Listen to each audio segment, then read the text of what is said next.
Olá, sou Frei Alfredo, missionário naciano, e neste canal compartilho todos os finais de semana a palavra de Deus do domingo, e este é o primeiro domingo do Advento, dia 28 de novembro de 2021, ano novo litúrgico iniciando neste domingo. A vossa libertação está próxima. Esta é a grande esperança anunciada por Jesus neste evangelho. Desta liturgia, deste primeiro domingo do Advento, que é o Evangelho de Jesus Cristo, segundo Lucas 21, 25 a 36, que apresenta o último longo e grande discurso de Jesus.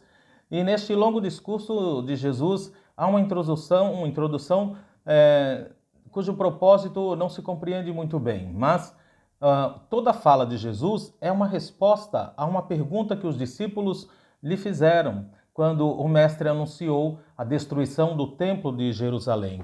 Uma instituição religiosa que rouba até as duas únicas moedinhas da viúva não tem sentido, não tem como verdadeiro sentido, não tem direito de existir, porque a verdadeira religião é amparar os órfãos e as viúvas, como Jesus já tinha dito, e esta cena das duas moedas da viúva e da admiração dos discípulos com o esplendor do templo provoca então esta resposta de Jesus.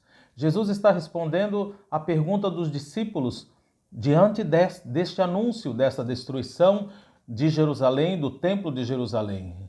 Então, uma instituição cujos chefes agem apenas de acordo com seus interesses e pelas suas conveniências, em vistas dos próprios interesses, não tem sentido, não tem direito de existir, porque se desviou do seu propósito. E é por isso que Jesus então diz que dessa instituição religiosa, cujo templo é a figura, é o sinal maior, não ficará pedra sobre pedra, será tudo destruído.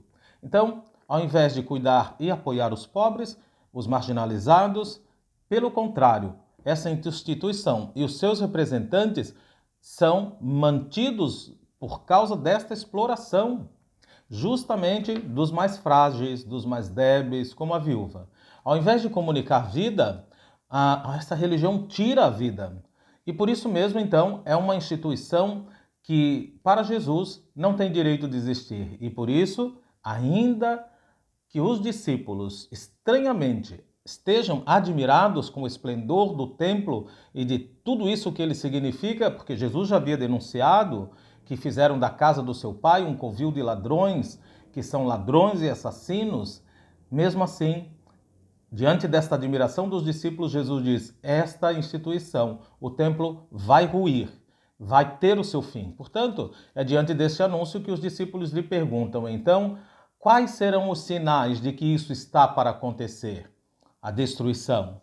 No fundo, eles não estão preocupados nem alarmados com o motivo da denúncia de Jesus, mas querem apenas saber quando, né? Quando acontecerá, porque acham que Deus, o Senhor dos Exércitos, irá intervir contra essa destruição. Mas o discurso de Jesus, então, garante que haverá sinais no sol, na lua e nas estrelas, e sobre a terra angústia dos povos com pavor do rugido do mar e das ondas. Na verdade, Jesus tomou aqui, né, uma citação do profeta Joel, lá do capítulo 3, versículos de 3 a 5 de Joel, quando Deus fala através da boca do profeta assim: colocarei sinais no céu e na terra, sangue e fogo e colunas de fumaça, o sol se transformará em trevas, a lua em sangue, antes que chegue o dia de Yahvé, grande e terrível. Então, todo aquele que invocar o nome de Yahvé será salvo. Pois bem,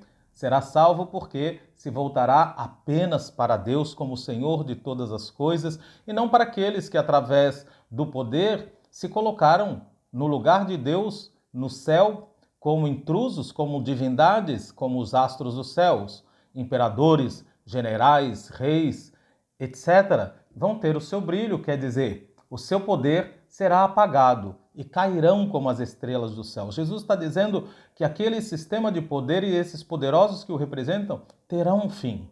Quanto ao profeta que fala em nome de Deus e do qual Jesus toma as palavras, é com essa profecia que Joel anunciava a chegada do dia do Senhor. Portanto, é uma linguagem que não é real, mas é uma linguagem profética, indicando um evento positivo e não destruição. O evento positivo aqui é a destruição das forças de poder que tiram a vida e anúncio da vinda do dia do Senhor. Mas então por que Jesus diz, enquanto os homens morrerão de medo em esperar o que deverá acontecer à terra?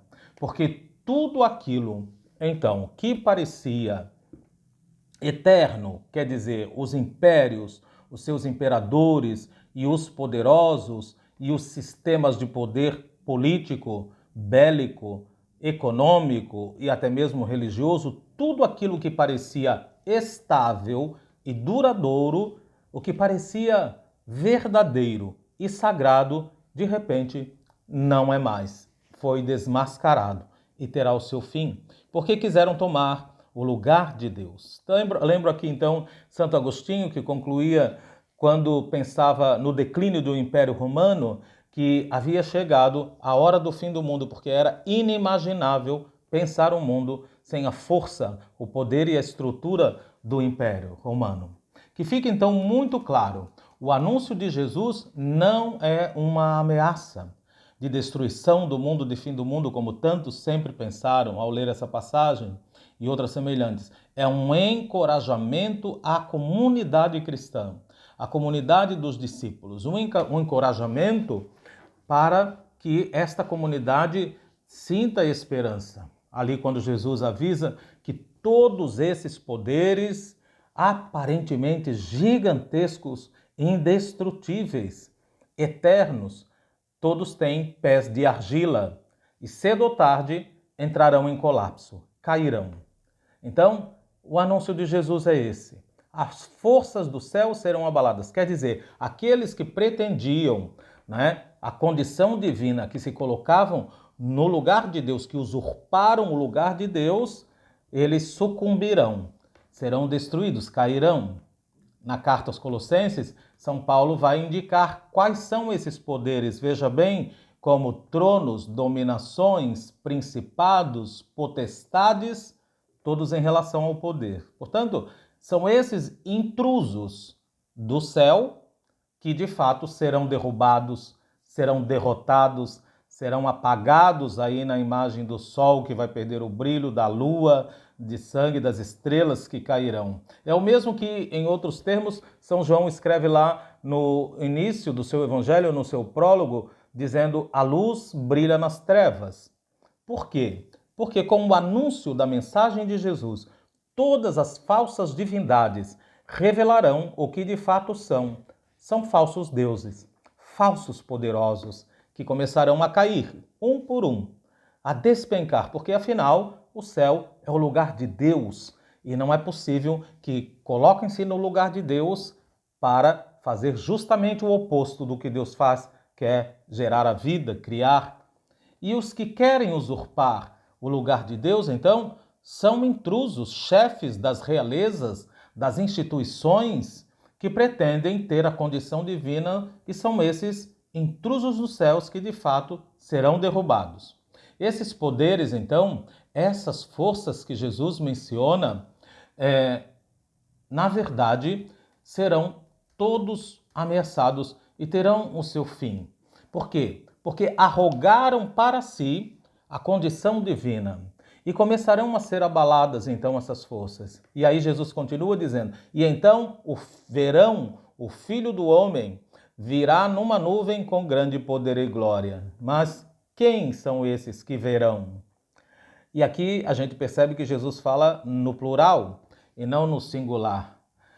Alguém especificamente? Não, no plural. Verão.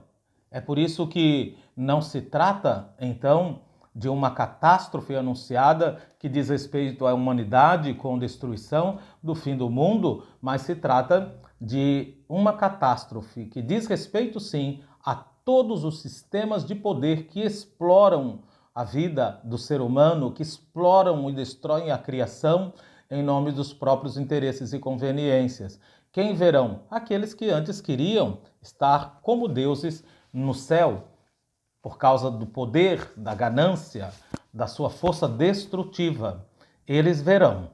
Verão o Filho do Homem vindo em grande poder e glória sobre as nuvens, que é a manifestação de Deus sempre na nuvem. É por isso, então, que não se trata não de uma catástrofe que diz respeito à humanidade, que vai destruir tudo. A sentença de Jesus afirma que, enquanto as forças do céu serão abaladas e caem, o poder do Filho do Homem, que não é um poder de domínio, mas um poder do amor que se faz generosidade e serviço, será visto.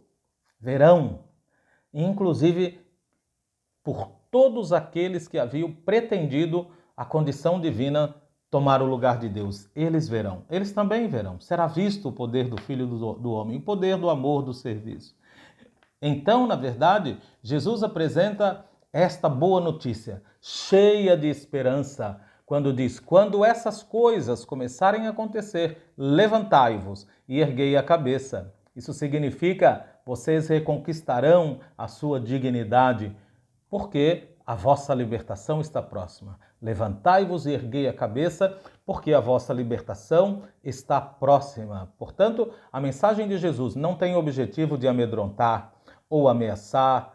A gente compreende muitas vezes que esse texto foi muito mal assim explicado e fazia até as pessoas ficarem com medo, mas é um anúncio de encorajamento baseado no fato de que não existe nenhuma estrutura de poder, nenhum poderoso que aterroriza, que através dos sistemas de poder, seja político, econômico, das armas, destrói a vida do ser humano e o planeta mais cedo ou mais tarde. Não tem nenhum desse tipo de poder ou de poderosos que não esteja destinado a ter o seu fim, a ruína. Depois, aqui, incompreensivelmente, os liturgistas que escolhem os textos do domingo subtraíram alguns versículos que são importantes, e aqui eu trago especialmente quando Jesus diz: assim também vós, quando virdes essas coisas acontecerem, sabei que o reino de Deus está próximo. Nos ajuda então a compreender mais ainda do que Jesus está falando. Isso porque a destruição de Jerusalém e do templo irão permitir finalmente também o ingresso dos pagãos no reino de Deus, porque até então era um empecilho. Isso é mais uma prova de que se trata de um evento positivo e não destrutivo, negativo. Nos versículos que foram subtraídos, mas são importantes para que a gente compreenda o conjunto da mensagem, Jesus assegura ainda que o céu e a terra passarão, mas as minhas palavras não passarão. Quer dizer, é certo. Jesus consegue, aliás, afirma veementemente: o céu e a terra passarão, mas essas minhas palavras não passarão. Ou seja, tudo passará, tudo terá um fim, inclusive os poderosos. Aqueles que até falam em nome de Deus, que não tiram o nome de Deus da boca, os poderosos sim, os seus tronos também e os seus sistemas político-econômicos terão o seu fim. Céus e terra passarão. Jesus garante que essa palavra não passará. Portanto, Jesus garante à sua comunidade que a força do evangelho será muito mais forte do que qualquer poder de domínio, a força do evangelho. No entanto, Jesus vai fazer uma advertência aos seus discípulos: olha, ficai atentos para que os vossos corações não pesem em dissipações, embriaguez e preocupações da vida. E isso é uma referência àquela parábola dos 4 tipos de terrenos, onde a conveniência, por causa dos interesses próprios mesquinhos, se torna difícil, aliás, estéril. A mensagem de Jesus não produz frutos. Jesus adverte os seus discípulos, sim, porque se esses discípulos estão alinhados a uma sociedade injusta ou a qualquer sistema de poder, aos poderosos que está sob a ameaça de ser abalada, como Jesus anunciou, e mais cedo ou mais tarde desaparecer, eles, os seus discípulos, também terão o mesmo destino. Por isso, os discípulos de Jesus não podem estar aliados a essas forças que trazem o mal e a morte e a destruição.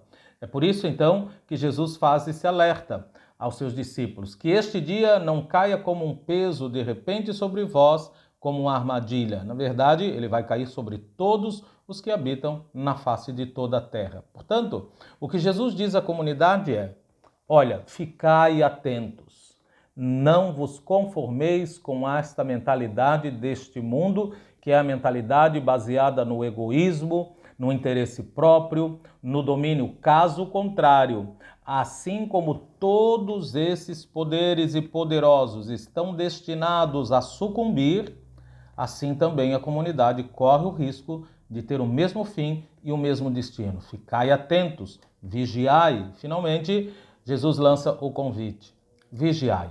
Isto é a grande palavra do advento, a grande aclamação do advento. Ficai acordados, em oração, em todos os momentos, numa comunhão com Deus, não é?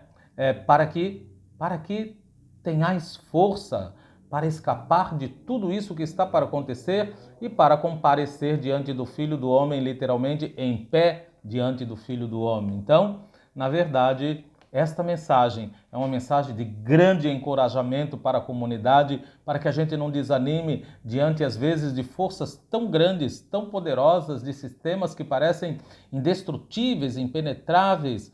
Não, na verdade, é encorajamento para que a gente não desanime diante dessas forças que parecem tão gigantes. Elas têm os pés de argila. Ela diz que a comunidade, essa mensagem, a comunidade que é fiel ao Evangelho, será verdadeiramente uma luz que vai brilhar nas trevas e fará com que as trevas que sufocam a humanidade pouco a pouco se dissipem. Porque o Advento anuncia este caminho. É uma viagem que nós começamos entre dilúvios, entre desertos. Fazemos uma jornada sabendo que ao final há alguém de braços abertos, com a sua luz para nos abraçar e nos iluminar, nascendo na nossa vida, na história da humanidade, para nos salvar de todo tipo de poder que quer nos destruir. Um grande abraço, boa jornada do Advento. Deus abençoe.